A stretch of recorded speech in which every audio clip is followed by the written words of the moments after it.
evening to you all out there, and welcome into another episode of the Barking Brown Show. I'm Jacob, Mr. Casey Kinnaman, and Nick Carnes down below. We're brought to you as always by our friends over at SeatGeek. I almost said Homage Apparel, like throwback. If for some reason you still want to go to a game, you can do that, but you should go see your Cavs is what you should actually do. Go get you some tickets to the Cavs. Go over to SeatGeek, use our promo code Barking Browns, all one word, get $20 off that purchase. That'd be pretty cool. If you're checking us out on YouTube, please hit that subscribe button, give us a thumbs up. Gentlemen, heat check. I'm indifferent. I've reached that stage of now I'm like pure evaluator mode. I'm like, that's what I said today. And I know you got it. I said that in our group chat today. I was like, I've just removed it. I'm evaluating who should be here and who should go. They did this to us. You know what? I flew across the country, and we'll get into that. But I think I've said on this show a bunch of times now, like my greatest fear for when the losing starts is the story that we've seen many times over, and it's just the coach suddenly losing the ability to motivate, and suddenly the effort wanes. And we'd seen little teases of it to this point, and to me, we really saw the effort fall off. And we'll get into that.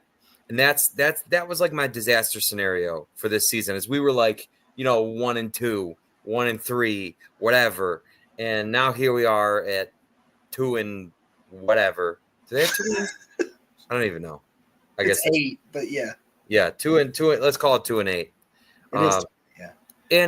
And I just, you know what? I needed a day. My flight got delayed on Monday, so I needed a day. And I started looking at clips from today because there's just a lot of stuff that you don't see when you're in person, which Dome is beautiful, by the way. I can't wait until Cleveland has Dome. But that's neither here nor there. Saw the clips. Effort sucks. And that's my sticking point right now. And especially in a one possession, one point second quarter. I know I don't want to dive too deep into it immediately, but that's where I'm at, man. Yeah, and I think it's all fair. I think we dubbed this episode as Kevin Stefanski on the hot seat because I think that's where the conversation after this game needs to be. And one thing I want to make it clear, I am so indifferent on the entire regime right now that I'm not going to tell you what I want because I don't know. I can see the side of those that say, hey, this is a mulligan year. Let him run it back. Let him get a competent quarterback, let him do whatever, and we'll go from there. And I can see that side, but I can also see the side of like, hey, players are checking out. MC says that in the comments, or we're having similar, and I'm going to get into some of this deeper, but like, I'm so much of the point right now where it's like, if Jimmy Fire cleans house on Friday, which could happen. They need to be blown out for that to happen. Let me make that clear. That is a possibility. Let me also make that clear. But if Jimmy cleaned house on Friday because shit goes down the toilet, I would be disappointed because of what I think of Kevin Stefanski as a coach, and I'm going to get into that a little bit more in a minute. But at the same time, I'd be like, yep, I see it. I get it. That's where I'm at. I mean, it's all on the table. Everything you said. The ownership may view this as a mulligan year. I don't know how. If you're spending $50 million more than the next guy in cash for you to think that's an acceptable answer. But that might be the prevailing mood behind the scenes. We don't know. I know that pictures that I've seen of Jimmy, he doesn't look happy. But that might just be his resting bitch face. You know what I mean? Who knows? Yeah, true. What do I want? Mm-hmm. I want them to turn it around. Like, I know you're not going to make the playoffs. I know that you've dug so much of a hole that's not an option. But go out there and ruin the Steelers' night on Thursday. Go do that. Start there. That's the best. That's the first thing you can do to affect change is go out there and make things happen. But as Nick alluded to, I saw some things that I really hadn't seen out of this regime. I saw quitting on a level that was like, those guys got to watch tape. You got to go in there and like review that and explain yourself to the coaches, to your teammates, to be held accountable. And I think that's what hurts the most is the things that we're banking on to carry over from season to season when you're truly building is I wanted guys who could weather storms and be resilient. We saw them do it last year with the same amount of injuries, worse injuries actually, and they were able to navigate and just keep treading that water and just improving their ground. And this year they've been like in quicksand. They've been going the other way, and it's just at some point when your team starts quitting, and I said this on Twitter and I meant it, you can recover. You can come back from being bad. You can fix schematic things and move personnel. When people start quitting, you really don't come back from that. You know what I mean? So there needs to be change. I don't know how much change as of yet. What I would like to see them do is turn it around to the best of their ability and take some momentum into the offseason. Yeah. If this were the end of the year, there's no momentum. It's been all regression. You win a game and you want to think you're going to build upon things, and they've looked worse after winning games. You know what I mean? There's no momentum being built here. So it's tough to believe in the direction things are going. So they need to show me that they're heading the right direction.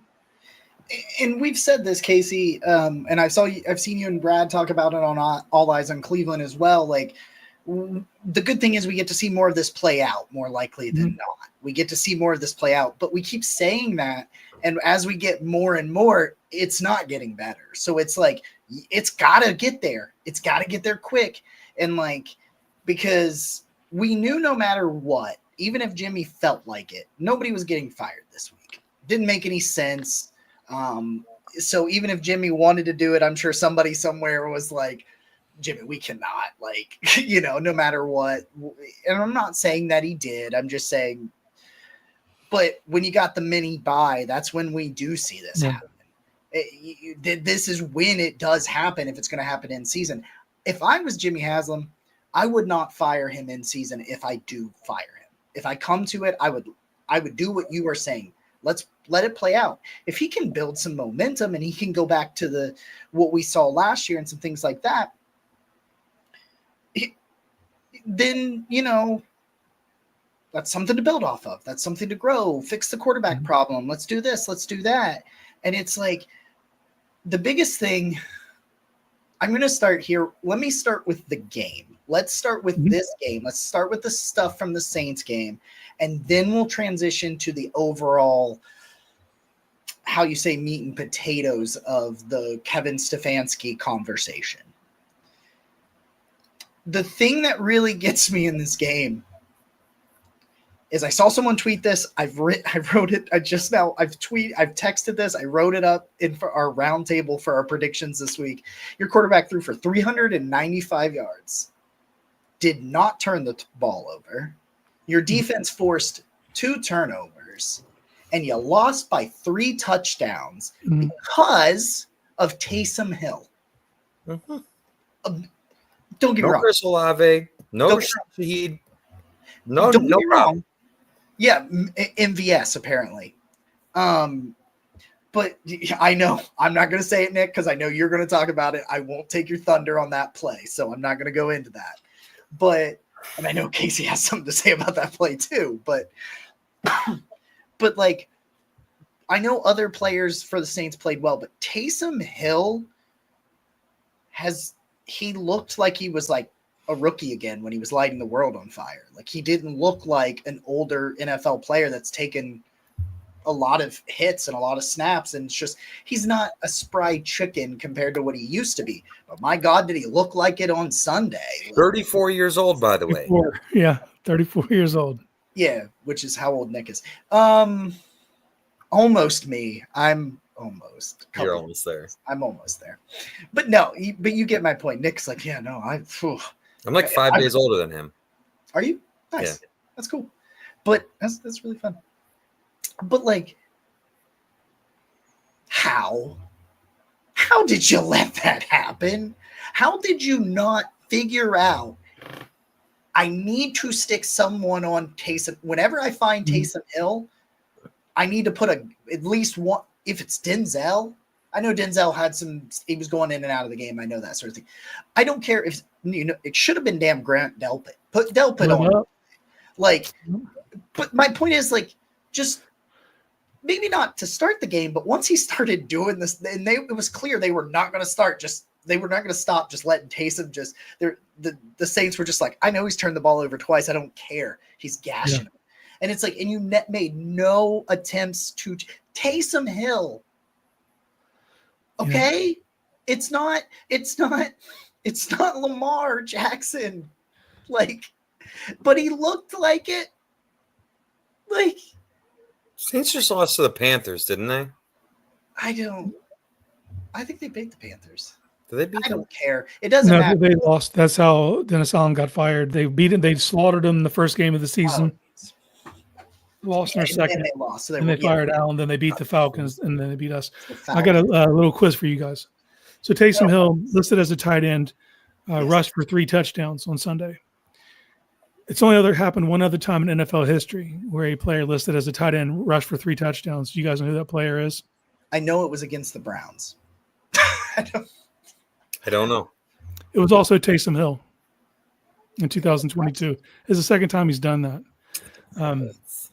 My major takeaway is, someone needs to, because whoever the Saints hire is probably bringing kind of cleaning house themselves.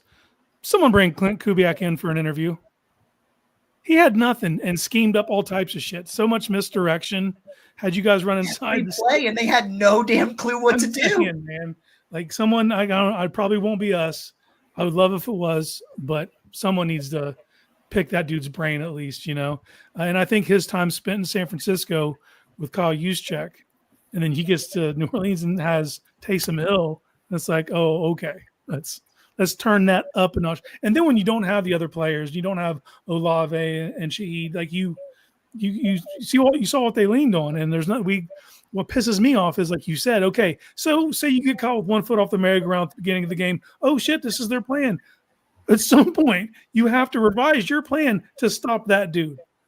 You have to. And when you don't, you see what happened, And the game itself, you come out, you're a little flat to start off with, but you got your footing. Jameis made it. Both times Jameis scrambled out of the pocket. He made pretty good plays upfield, found open guys, and those guys found yards. Obviously, the 89-yard touchdown to Judy's something we've been waiting on to see from Judy, and his. I am pleased with the growth I'm seeing out of this wide receiver room with Jameis at quarterback. Yep. You're looking at a young room that is ascending, and if you add just a piece or two to it, that could be very formidable going forward. But you get to the fourth quarter, this is a tie game. You entered the fourth quarter knotted up at 14. Yes, and then that's where the good teams ratchet it down and are able to really hyper-focus and make progress. And as soon as you hit the fourth quarter, you just got boat raced. You played it. You got. That's where winning happens.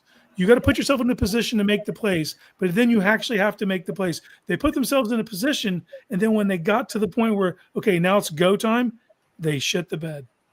And the Saints just kept doing what they did. And it resulted, dude, this is no joke. So ever since the hurricane we had down here, I've had all kinds of issues with stuff. Well, my downstairs HVAC is completely out. Okay. Believe it or not, we had a technician that was supposed to come on Sunday. He came on Sunday, right as the Browns were down 14, driving to possibly be down at 1 score, which was, at the time, that was all my hopes. I literally went outside to talk to the dude. I came back in and we were down 21 points. I didn't even see the last touchdown. I came in just hoping for, tell me they scored. And it was the exact opposite. It was the most deflating feeling. But, yeah, man, fourth quarter came and went, and this team just fell apart. I just look at it, man, and I say the Saints were, somehow the Browns were favored in this game. When we got to Sunday, the Browns are favored. Mm-hmm. And the Saints have 4 wins now. So they entered with 1 more win than you had. They're definitely the easiest opponent left on your schedule. And you're looking at this and saying they just fired their coach. They're going nowhere.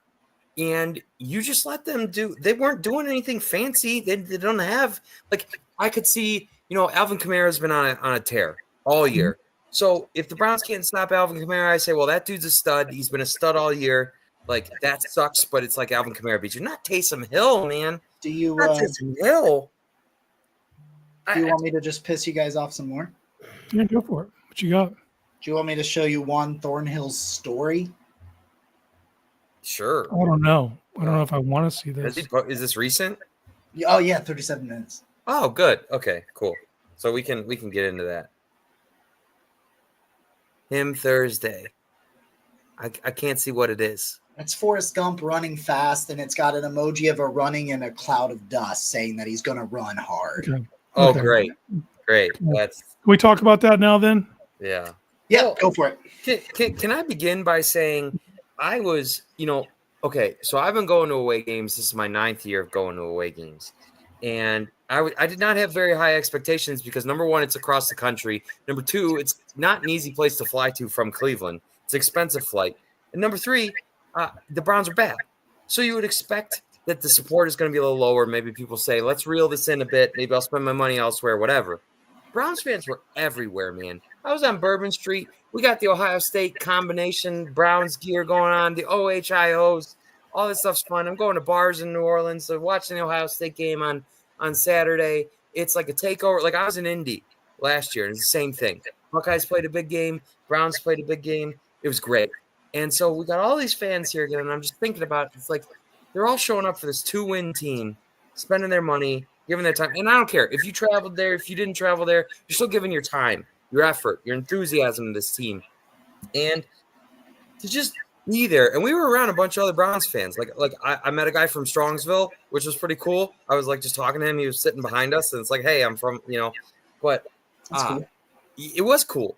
And so for so many people to show out like that, and you couldn't see it as much in person. Like obviously I saw Taysom Hill and Marquez Valdez-Scantling just gallivanting to the end zone, but you couldn't see like the effort. And I looked at the clips, and it was pretty clear when you give up the points the way that they did that there was something to miss there when it's knotted 14-14 and then all of a sudden. But the first play, the first real sign of quitting, I mean, so it's 14-6. It's the second quarter. And the pass before the pass is even completed to Marquez Valdez. Actually 7-6 at the time. Sorry, it was 7-6. 14-6. My It was bad. a 1-point game. It was even worse. You're right. It's 7-6 before the pass is even completed because you can watch the clip. Juan is jog. I don't even know what Juan is doing. Juan looked like he'd rather be. Juan and Jedrick Wills are like hand in hand. They'd rather be anywhere else besides on the football field. Great, good for them. But Juan's.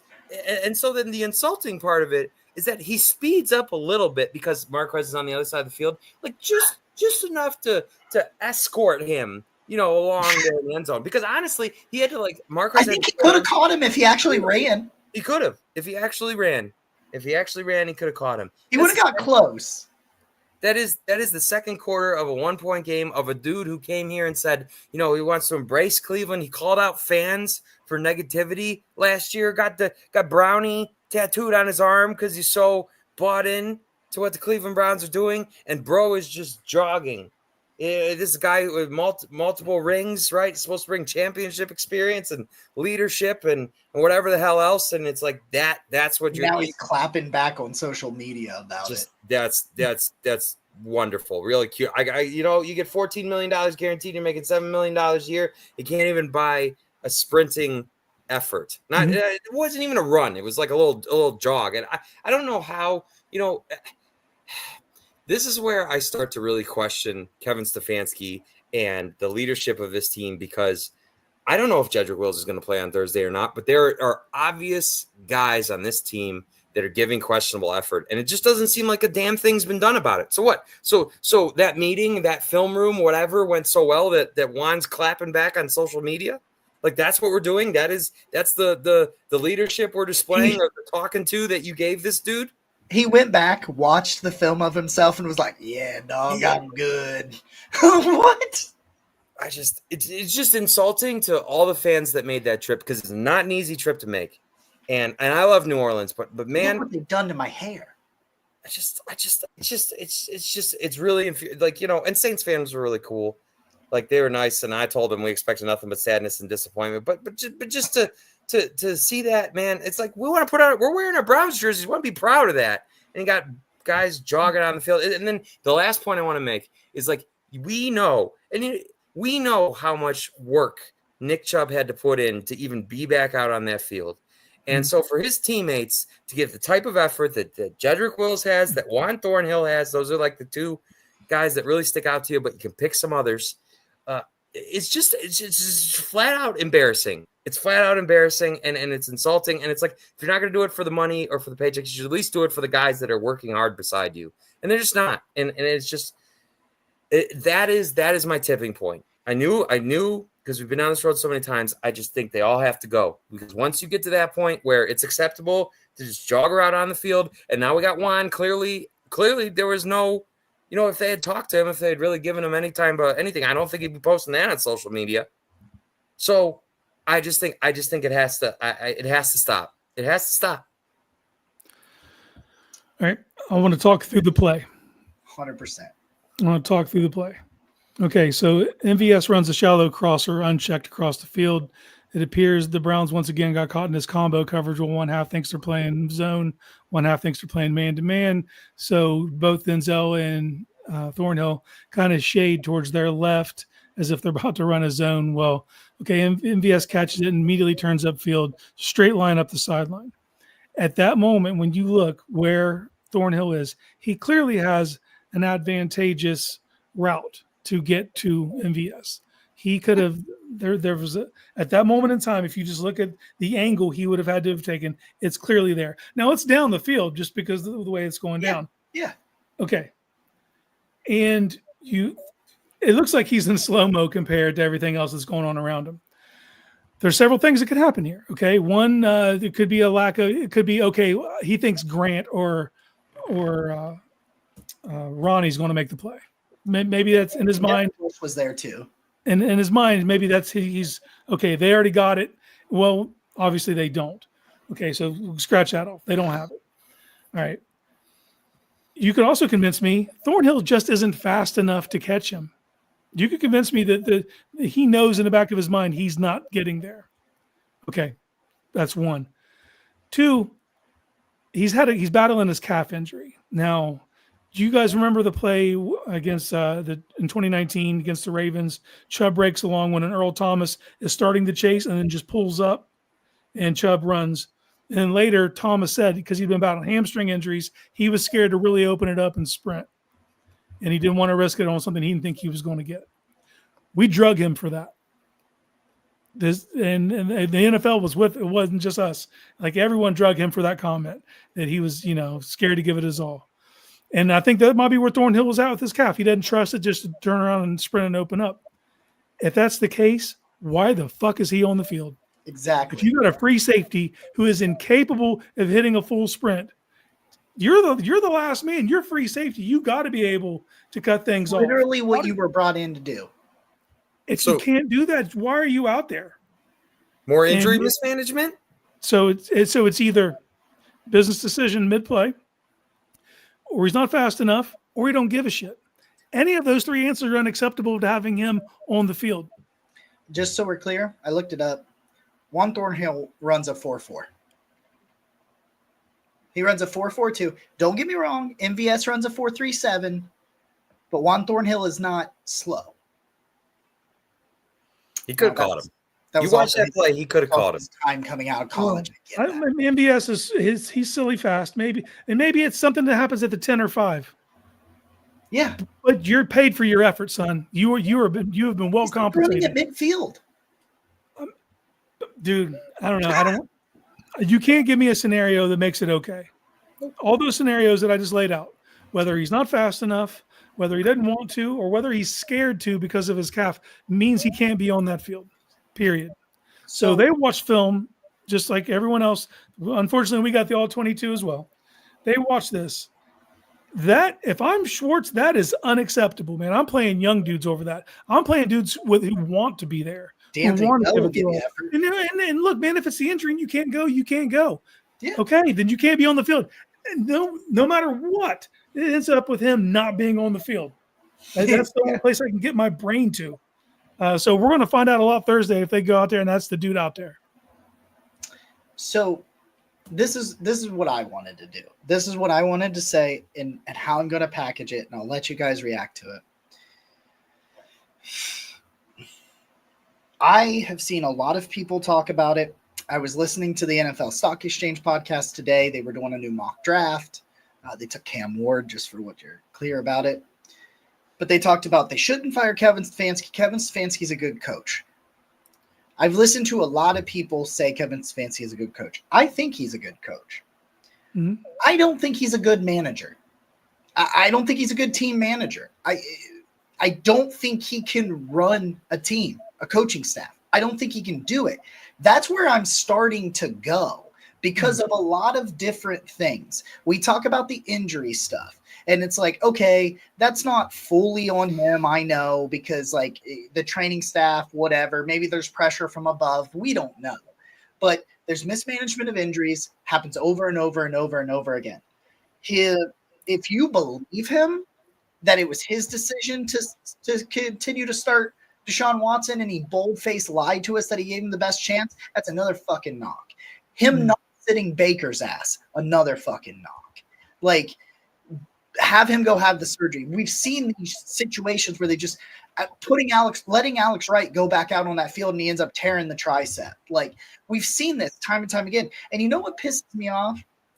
You want to hear about where they rank in terms of penalties over his career? Because I did it. I figured it all out. So that has been a huge, huge problem. And that's another issue. Is like, I know people are like, well, they don't coach penalties. Casey, you always say the same thing. You say, you either coach penalties or you're allowing it. And guess what? You've allowed it 5 fucking years. Because listen to this is where it is. Okay? Where the hell is that? Saved here somewhere. Okay. This year, the Browns are currently 7th in penalties. They have the 7th most penalties. I would have guessed higher. Nice. You know who's number 1? It's actually interesting. It's Baltimore. Wow. There's only 2. There's like 3 teams ahead of them. Baltimore's 1, Tennessee, then Houston, Seattle, the Jets, Dallas, Cleveland. Most of those teams suck. Okay. Theme. Last year, they were third in penalties. Only the Cowboys and Jets had more. They had 115 penalties last year. In 2022, they finished 11th in penalties with 102. 2021, they were 7th with 112. And in 2020, they were 8th with 100. So your best finish is 11th. Yeah.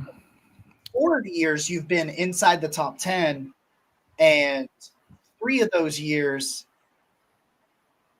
well, when you were in the top 10, you were actually inside the top 8 on those 4 years. So you're mismanaged. I think he is a hell of an offensive mind. I think we have seen him open wide receivers that have no business being open. Like, think about it this way.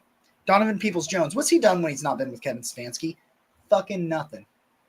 Hey, what about Rashard Higgins? I know Higgins was around a little bit before that, but like DPJ almost had 1,000 yards. Higgins, he couldn't even get on the field when he left Cleveland and he retired. Like, he can call an offense. He can coach. But can he manage a team? I'm starting to think he can't. And that's a major problem. Now, does that mean you can bring some more experienced guys into your coaching staff and fix it? Maybe. But guess what? You got Vrabel in the building. You've had Schwartz is in the building. You've had Bill Callahan was in the building. And all of these things have happened. Yeah. I just don't know. Like, yeah, I get it. He's won 11. 11 wins twice. Absolutely. I love Kevin. I just don't know if he's a head coach. Well, Good thing I've got 7 games left. I just don't know. Can I give you a little bit more on that? So, obviously, Kevin said that Jedrick Wills just said the business decision comment the wrong way. And you know, they followed up with Jed. And so Cameron Justice put out today, Jed Wills said comments on business decision were cleared up. Everybody understands what he meant, but said it may have rubbed some wrong. And then he says, probably rubbed a lot of people wrong. It is what it is. Everybody heard me explain what I said. I don't really care. to be honest. And it's just like, I'm just wondering, when Kevin has to go to Jed and talk about this type of stuff and like, hey, this really looks bad, man. Like we need to make this look better.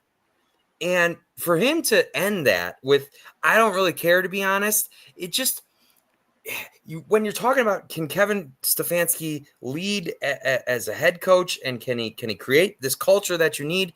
For a long time, I really thought the answer was yes. But I'm looking at these player accountability issues. I'm looking at, obviously Juan Thornhill posting whatever he just did, and Jedrick Wills saying that he didn't care, and just these examples of guys that are just not, in my opinion, being held accountable for what's going on. It's just, it's pretty concerning. Because yes, I agree, Kevin Stefanski does run a good offense. Well, he's not calling damn plays anymore. So I need him to be a CEO. We talked about CEO, head coach Kevin Stefanski, and really running a team, managing a team. Well, that is not happening right now with effort issues and Mr. I don't care. It plays 2 seconds of every 4-second play over there. It's not happening. And it just looks bad. And what message does it send to the rest of those 53 guys? And you run those guys. You run those guys back out there. Like, if Jed plays Sunday, I don't want Jed to play. Or Thursday. Do you guys want Jed to play Thursday? No, I never want to see him play again, but like, I'm not sure that I would love to see Jermaine Ifedi out there. That's what I'm saying. Fuck it. No, I'm going to put Jed out there. If it's going to be Jermaine Ifedi, at that point, what are we doing? And I hope that he's saying, look, we're going to hear this later, where he's going to be like, well, the I don't care was taken out of context. Or like, at the end of the day, it doesn't matter what we think. It matters how he plays. So if he goes out there and balls, who gives a shit what he says? But he hasn't been doing that. His play on the field means you better be cleaning it up in other ways. Ton of shit to say of what you guys just said. I don't want James to die, Brad. Just to be clear, that's why I would play Jed, because I don't know that you have a better option. Yeah, well, you're going to be Preston Smith probably. Alex Highsmith's not going to play, it looks like. Just put Jerron Christian back out there. He's on the roster. But after 2 days, it doesn't feel likely. No, I know. I'm just, you know what I mean? But like, don't get me wrong. Like, I'm not saying that Jed's the answer. That's not my point. Is whoever you put out there is going to have to ball. If it's going to be Ifedi, if it's going to be Jed, I don't have any faith in either to really hold up. Although Ifedi played better than I thought he would have, being thrust in that position. Okay. Whatever said in press conferences by the coach, I don't ever believe it anyway. So I can't take it one way or the other. It's all coach speak. It's always been coach speak. I don't put much faith in it. But we got in this weird position, and I said it when it happened, when he gave up play calling duties. If you start to succeed and you're not calling plays and the other bad shit's still happening, procedural penalties, those kind of things, then it becomes a what do you do here scenario. Yeah. And we go, and like, for all the bullshit, I've enjoyed the quarterback play. Yeah. I've just enjoyed it recently. It's been refreshing to see a guy get the ball out of his hands into playmakers' hands, and it hasn't resulted in the points that you need, but you're moving the ball up and down the field. It's been more fun. I can see that it's building, and it's going in a positive trajectory, but a lot of the other negative bullshit's still there around it. The procedural penalties, just the lack of awareness in several areas where there's no pivot in one way or the other. And then it's like, okay, what is Kevin responsible for right now? Why he's not calling plays? I know he's listening to everything. He has input and everything. I know that he's not just sitting out there just listening to a book on, an audio book or something. But when those things aren't clear, and you did it, you broke down the penalties, and I'm not asking you to do this because this is way too much work. I would love to see the breakdown if it was pre-snap penalties, mental errors, not, a guy was holding, a guy was doing face mask or personal, you know what I mean? Just if it was just strictly procedural pre-snap stuff, because to me, that's the shit that is real negative on coaches, because it's mental stuff. Your guys aren't prepared. And then that, to me, that comes down to a lack of coaching or just a lack of attention to detail, because that's what all that stuff is in my mind. And you have many players that have habitually been doing this over the years, and we don't see them get benched for it. And maybe it's because you don't have anybody better. Maybe the guy who's backing that guy up's not better. There are several coaches in this league that would not stop them. If you pull out bullshit with Bill Belichick, you would be gone. If it's just, it could be I showed up late to a meeting.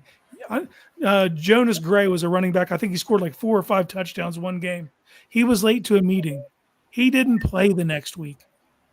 You know what I mean? Like it sends, and that's a message that goes throughout your team, and people are held accountable. And then if you see enough people held accountable around you, you start following suit because you realize you're not going to be here long. And there's been no line in the sand drawn by Stefanski or anyone else in his coaching staff. These guys that are making penalties are allowed to keep making the penalties. The same mistakes over and over, and we don't ever see a reaction to it. Casey, I just want to ask you to your point. Do you think Mike Vrabel would allow that type of stuff to go on his defense? Oh. I don't know. He's there right now. He is there, and I'm not seeing him bitch a fit on the sidelines. It's fair. I'll give Brad credit. I will give Brad credit. The last 3 games, the penalties are down 7, 4, and 3. Mm-hmm. They are. Okay. You're right. But the other stupid shit isn't. The Vrabel thing's an interesting conversation, but I don't think it's like, okay, so if you're telling me you're hiring Mike Vrabel, say we're going to pull the plug on this. So you're cool with Vrabel being your GM and your head coach next year? It's a great question. Because he ain't doing one or the other. He's cooking and picking up the groceries. Well, I assumed he'd just pick his GM, right? I'm not. Yeah, no, I don't. I don't want Mike Vrabel. Okay, interesting. And I like Vrabel, dude. I was pumped when they got him, dude. I like him as a man. Yeah. Do I think he's the answer? I don't. I don't think that. And like I said, he's in the building right now, and I don't feel like it's made much of a difference as far as the dumb shit we're talking about. It's still there. In terms of trying to find somebody to fix some discipline and other, and like some of the management issues and things like that. Yeah, he's been there the whole time and it's not done anything. That's what I don't get about the time for Mike Vrabel. And it's like, what's he gonna like? I understand he's not the head coach, so things would be different. They would be different. Yeah, but it would be different. It doesn't mean it'd be better. My other thought is if things are really as much in disarray in the background that we're not seeing, he's seeing it too. Why would he sign up for that? Yeah, no. They would have to give him more power. They'd have to give him the whole kit and caboodle. And I'm not doing that. I'm sorry. I love him as a consultant. That's where it is. I do think Chud got a raw deal. I will say that. Chud did give a raw deal. Yeah. I just wonder, okay, so let's say that they clean house. Let's say that they do. Mm-hmm. Because on the path that they're on, you're looking like you might have. Who do they beat? They're going to beat teams you don't see coming. I mean, look, it's the NFL, dude. Like, I know on paper, it looks like they're not going to win another game. That's not the reality. Well, I get that, but once you start having effort issues, man, we've seen the wheels fall off the wagon many times. Ding, ding, ding, nail on the head, Mr. Brad Ward. I agree. Only way this reason, I think there's another way. If they don't win another game, I think they'll get fired. Yeah. I just don't find that very likely. Right. Jameis is going to fuck around and win you a game by himself. Just playing the way he's playing. That's something I wanted to talk about. Jameis is over 300 yards, 2 touchdowns, and no turnovers in 2 of his 3 games. Yeah. Which makes the Chargers game look completely. The Chargers are just really so much more frustrating. I know. The Chargers are a damn good team. They just basically ended the Bengals playoff hopes, right? And Joe Burrow's balling too. So, credit to them. But I will say, Brad, I did say earlier that was the scenario that I would see Jimmy cleaning house on a Friday is if they get embarrassed Thursday. I know it's a Thursday night game, but it's still a national game. Spotlights on you. All your problems will be up and focus for the world to see. So if it gets egregious and it gets bad, and I mean bad, it would have to be very embarrassing for him to make that move on a Friday, but you can't make that move on a short week. This is a long week. You're going to have 11 days. So if you were going to do that in season, that'd be when you would do it. I just don't see it happening. But keep in mind, not only do they play Thursday night football, then they turn around and play Monday night football, right? So the whole country is going to be watching the Cleveland Browns in prime time for the next 2 weeks.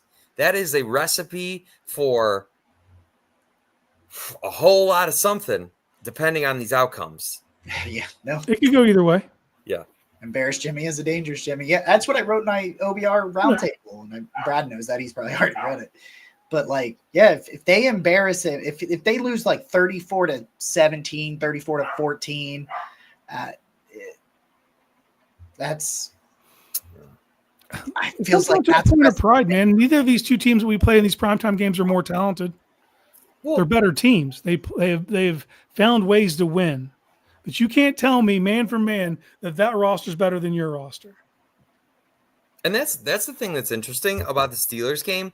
It's only a 3.5 point spread. Like Pittsburgh just beats Baltimore, right? And I get it. They didn't look great on offense. Yeah, they didn't score a touchdown. Interesting considering Baltimore's defense. That's something. But they do beat Baltimore, who, many have considered like one of the AFC's juggernauts. And they're riding about as high as they can be right now. Everything's working for them. Everything. They, preseason, everybody talks about Pittsburgh. They're like, they got 2 answers at quarterback, which means they have no answers at quarterback. They're going to be mediocre and finish 9-8 or 7-9 or whatever again. And that type of thing. First round exit. And now it's like they're challenging for the number 1 overall seed. That's where their mindset is. Dude, that's where it is. The craziest thing is when I watch Russ play right now, I forget he was ever even in Denver because that guy's not in Pittsburgh. Nope. Well, no, it's they're leaning into what he does. Sean wanted him to run the system because, look, man, I just wrote this, so this is fresh off the press, haven't been said out loud. But if you were to equate Russell's play style, he's an NBA point guard who just sets people up for layups and threes. It's short or deep balls. That's it. He's throwing moon balls or he's checking it down. And they're cool with that. Denver was not cool with that. Sean Payton wanted his system ran to a T. And Russ don't even throw over the middle of the field, dog. But what he will do is he will run around and throw it deep. And you got a George Pickens. You go and get a Mike Williams. They've leaned into his strengths. So that's why it's working. And he's been very careful with the football. I'll say that. And if you give it's being careful with the football and having the defense that they have, and just being opportunistic with your offensive plays, like that's. Have they? But I don't view them as unbeatable by any stretch. No, but Tomlin always finds a way to just exploit it in prime time and just blow things up I'm just not. I have no confidence right now, like zero. I think I heard this morning that under Kevin Stefanski, the Browns have split with the Steelers 3 of 4 years. They got swept in the 1 year of Big Ben, the final year of Big Ben. But they've split the regular season every other one, which is as good as a Browns coach has done in a long time. And so, you know what? So for as bad as this is, it could – I mean, if they could just, I don't know, you get some more Jameis magic. You get some more Jameis magic like you had last time against Baltimore, and you beat Pittsburgh. And, because I don't think we highlighted this enough because God knows there's enough negative. But for Jameis to throw for over 300, damn near 400 Sunday, no turnovers again. I don't really know how to describe that. Like it's just such a Jekyll and Hyde with Jameis, and I got to give the Chargers credit. Maybe they are just that good. Maybe LA is that good, and we're not giving them enough credit. Because the other 2 games, Jameis has played his ass off. Yeah. So I think a lot of the Chargers game is you played a hardball for a second week in a row. Yeah, those dudes talk like they took away, and there was no pivot inside of the game to get to a different avenue. It was they took away the thing that you were doing, and you had no answers for it. And Jameis did look confused. He was still getting rid of the football though. It was just to the other team. That's one thing. He's not going to get caught just holding on that ball. I mean, there's a hot potato out there. Right, Jerry Jeudy's on pace to flirt with 1,000 yards. He's on pace for like 950 right now, somewhere in there. Yeah. So I mean, that's flirting with his career high. So if you play fantasy football, so Right now, Judy is second in the league in targets since Jameis took over. Elijah Moore is sixth, and Tillman is eighth. And Njoku is third in tight end targets. Just saying. Those guys are getting work with Jameis, which is what I wanted to see, man. I want to see someone attempt to be dynamic, someone attempt to push the ball, get chunk plays, and we're getting that. It didn't result in, obviously, man, 14 points is not enough. But you had you turned it over twice on downs, and you missed 2 field goals. So you see where they got to tighten it up. You know what I mean? And don't get me wrong, man, 20 wasn't going to be enough to win that game either, even if you make those field goals. In my opinion, Jameis made 3 mistakes in that game. He took a sack on a third down that made it a 51-yard field goal when it would have been a mid-40-yard field goal. Not saying that Hopkins would have hit it. We've seen his struggles recently, but that's an area you cannot take a sack. We've seen him miss a wide-open David Njoku. Just didn't see it. You got to see it. So I mean, I'm not trying to paint a picture that Jameis has been perfect. He's left meat on the bone.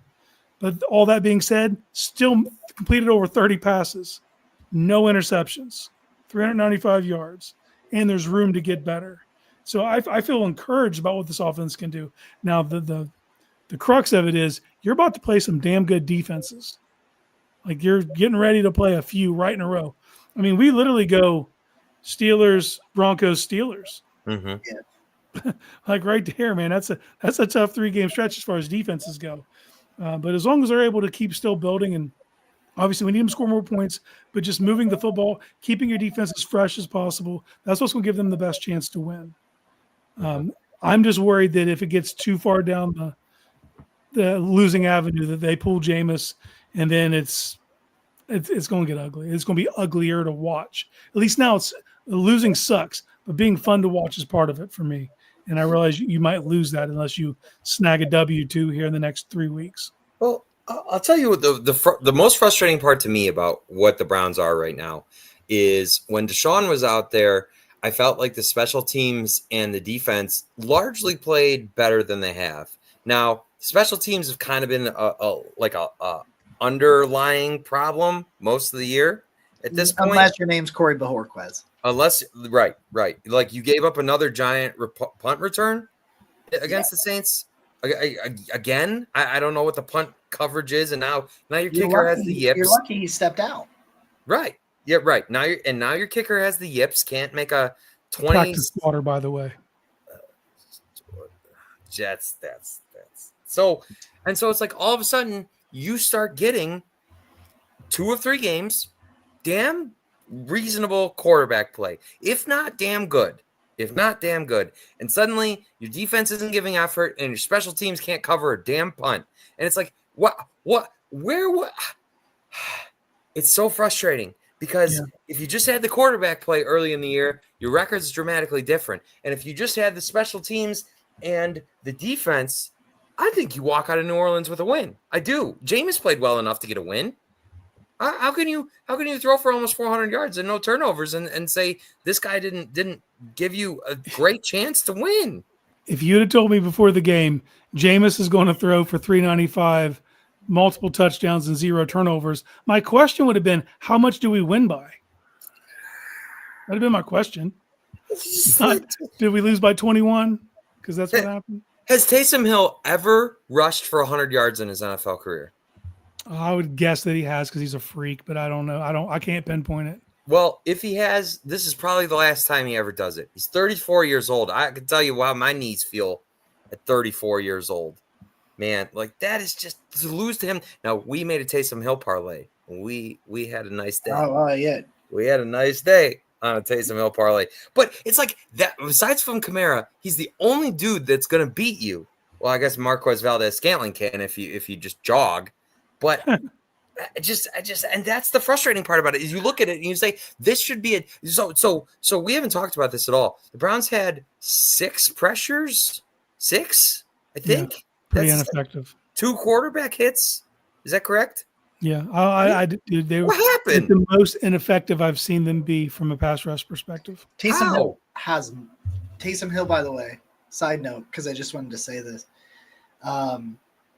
It was his first 100-yard rushing game since 2022. The other time Did that he he have 3 had rushing touchdowns. Like, fuck off, Taysom Hill. Yeah. God damn it! Like, and then you can't even rush I the was quarterback. curious. I had to look it up, and I saw that, and I was like, "Son of a bitch."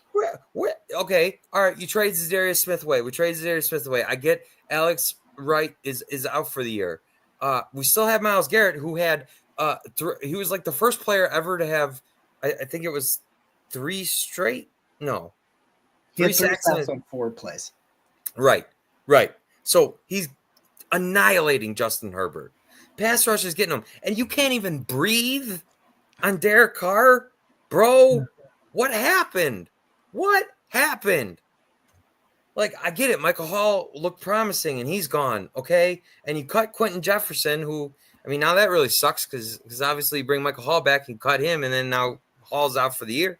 It's like we can't even get near the how like it is. I haven't seen the all 22. It's an effort issue on the defensive line because I have a hard time believing that you only get 6 quarterback pressures. The Saints offensive line is not elite. What happened? If you're wanting an answer, I have none for you. Miles was doubled a ton. I mean, but that's smart. That's what you should do when you have a rookie and Fuanga out there on him. That makes perfect sense. You just didn't get the push from the other guys on the interior because it's not like Carr's going to run away. Carr will just throw the ball away. He's not there for that. He's for whatever reason that's part of his DNA. But I don't know. It was a lackluster performance. You could point to Denzel. Denzel has two gears. He's either elite or off the field injured. That's it. If he's on the field, he's elite. They did have a sack. Who? The Browns. Yeah, I mean, wow. Did they had a sack. Great. Yeah, it was a forced fumble. Buddy. Got a team that I bet you right now Carolina pressured Derek Carr more than the Browns did on Sunday. I don't have the energy to I don't expect you to. I'm going to guess that you're right, Nick. I'm just venting. I'm sorry. It's just very frustrating. No, like, look, but you bring up the issue for me is we've yet to see this team play a complimentary game of football, all 3 phases. We haven't seen it. Nope. The games where the defense and the special teams actually played well, the offense was terrible. And now that the offense has a little bit of juice, you're seeing, other holes. You're seeing other things. And it's frustrating. This wasn't what this season was supposed to be. Mm-hmm. Not just for us, but for the guys in that locker room, for the coaching staff. Like the money they spent by their actions, they showed you they were all in. And for this to be the results of an all-in year is massively disappointing. And you have every reason to be mad and disappointed and vent and not go to games and not wear their gear. Whatever you feel like you need to do to fan to make this okay in your mind, do it. It sucks. It's a big suck sandwich right now. I've got 2 questions for you offensively. Number 1, are you encouraged by Jerry Jeudy right now based on what the Browns paid him? And number 2, is Elijah Moore playing himself into a modest extension here? For Jeudy, yes, and I could give a shit what he's paid, to be honest. But you needed a guy who could, with his skill set, I need him to start catching with his hands instead of his body. But he's dynamic and he does do some things for you that are exciting. Moore needs to be consistent. We've seen Moore have good games and then bad games. We need it to be consistent. That's all you need. But yes, I do believe if he shows you consistency over these next 7 games, that you can ink him to a medium, modest deal for a wide receiver 3. Tillman's still on a rookie deal, so make it the length of whatever Tillman's got left. So 2 more years. So give Moore 2 years. And then if he doesn't step up in that time, Tillman's the next guy up. He gets that contract. And then you draft another receiver. Give me more dynamic players. That's what you do. There's plenty of them in this draft. It's every draft. There's never a bad draft to draft a wide receiver. I promise you. It's just you have to use an asset. There are as many second-round hits as there are first. That's just how that position goes. So you got to be willing to spend that. But keep adding to that room. Make it dynamic, man. You can't have enough playmakers. And the Browns have shown you over the last 3 weeks that they have 3 decent playmakers. None of them proven to be elite. Tillman still has a ways to go to get to his ceiling. If he gets to where I think he could go, I mean, he could be a upper end 2 in this league. And if I think the same thing of Judy, and that's no problem. If you can have a room full of 2s. I was talking to Brad about this. Dude, look at Green Bay. Yep. That's not ones. That's a shitload of 2s, and they're exciting. That is a fun wide receiver room. Give me something like that. And then if you draft a guy who ends up being a 1, that's even better because it raises everyone else up. Okay. That's it. Hey, win on Thursday. Shock the world. Surprise everybody. Nobody expects you to win. Everybody in the whole wide world expects Pittsburgh coming off that Baltimore win to just roll into Cleveland. There's going to be a million Steelers fans, and they just expect them to win. So do something that nobody expects you to do. Beat the Steelers somehow, some way. I don't care how. I don't care if you win 3-0, 2-0. Have a safety. Let's call it good. Okay? With that said, this has been a very therapeutic episode of the Barking Brown Show.